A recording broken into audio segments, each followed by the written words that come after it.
Ndugu zangu, leo mimi nataka niwaeleze tu kwa wale wenye tabia ya kuwa na chuki binafsi na wivu na kujaribu kuhalalisha na kuharamisha vitu na kuwaita watu washirikina, wanajua mambo ya haibu ya nini, wakati Mwenyezi Mungu mwenyewe ameshasema katika sura al-Isra sura ya 17 aya ya 85 kwamba sikuwapa wanadamu ilmu ya kiroho ila kidogo. Kwa hiyo kumbe ametupa ilmu ya kiroho kidogo ili tupate kuifahamu. Sasa ukimwona mwenzako ana ilmu ya kiroho unaleta chuki.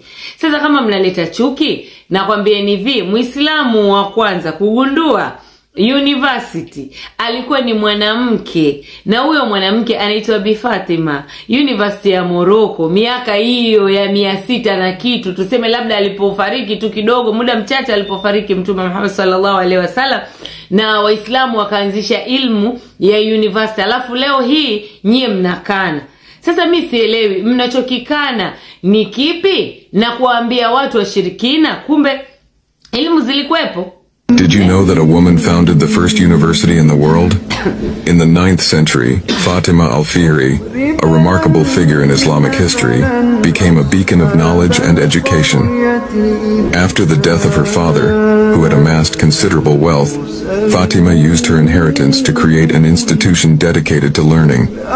In 859 CE, she established the University of Al-Qarawiyyin in Fez, Morocco. This institution was not just any school. It became a hub for scholars from across the Islamic world and beyond, emphasizing a curriculum that included theology, astronomy, grammar, and mathematics.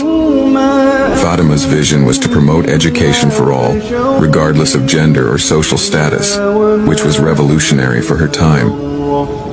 The university she founded still exists today, recognized by UNESCO as the oldest existing, continually operating higher educational institution in the world.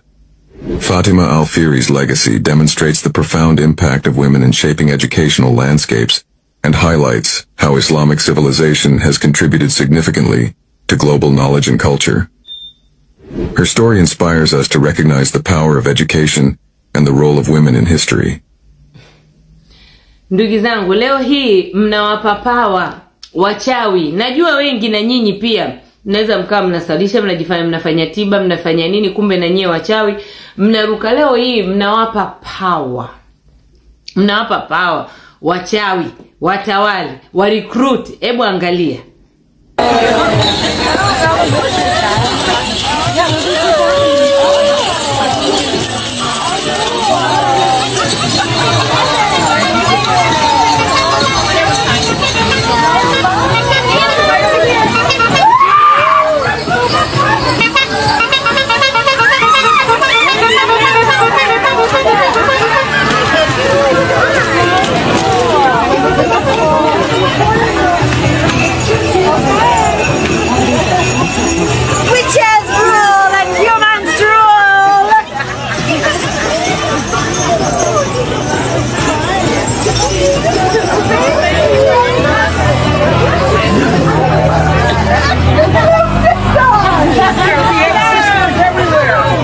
Kila mwaka wezenu wanakutana Europe kufanya meetings zao za wachawi, na wanazidi kurecruit watu wachawi. Siku hizo wanaingizwa mpaka watoto wadogo.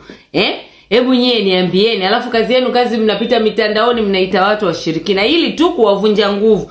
Nyie pandeni hata juu kapigeni makelele kuita watu washirikina, lakini haki itasemwa.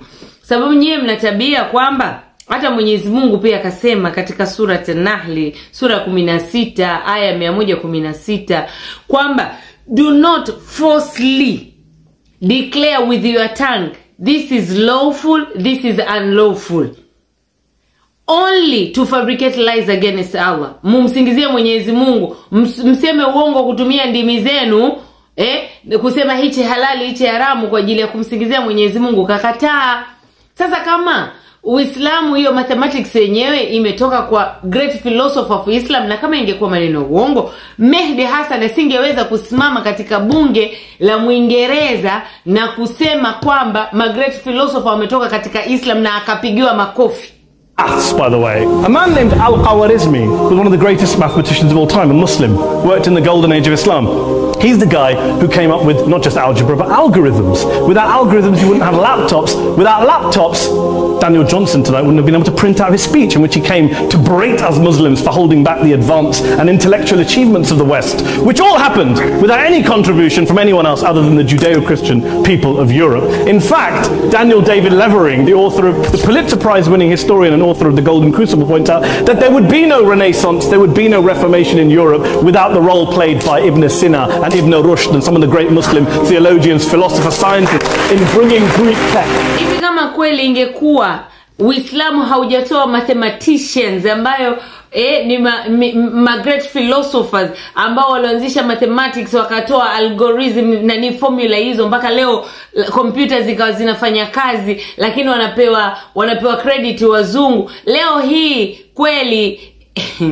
aki ya Mungu. Jamani, kama huwa hamsomi, semeni watu watafuteni information na wapeni, lakini acheni kukurupuka na kutumia miemko na kwanza kuita watu washirikina wakati ilmu ziko wazi, ilmu kubwa. Kama wewe Mwenyezi Mungu akujalia kuhifadhi Qur'an na hadithi, ni wewe amekujalia.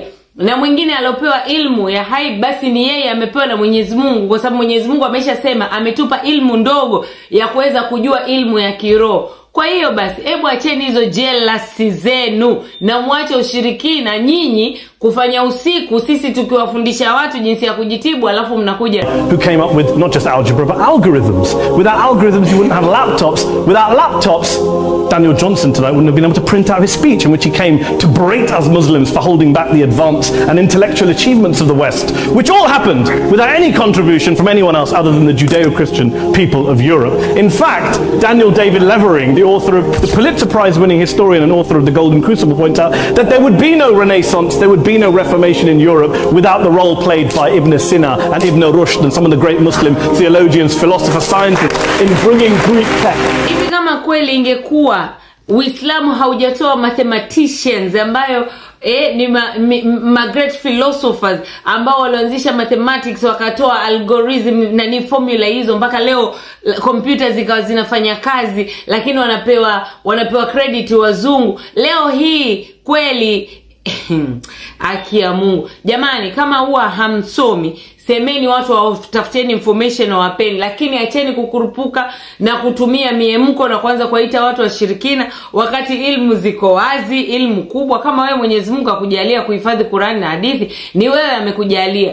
Na mwingine alopewa ilmu ya haib basi ni yeye amepewa na Mwenyezi Mungu, kwa sababu Mwenyezi Mungu ameshasema ametupa ilmu ndogo ya kuweza kujua ilmu ya kiroho. Kwa hiyo basi, hebu acheni hizo jealousy zenu na muache ushirikina nyinyi kufanya usiku, sisi tukiwafundisha watu jinsi ya kujitibu, alafu mnakuja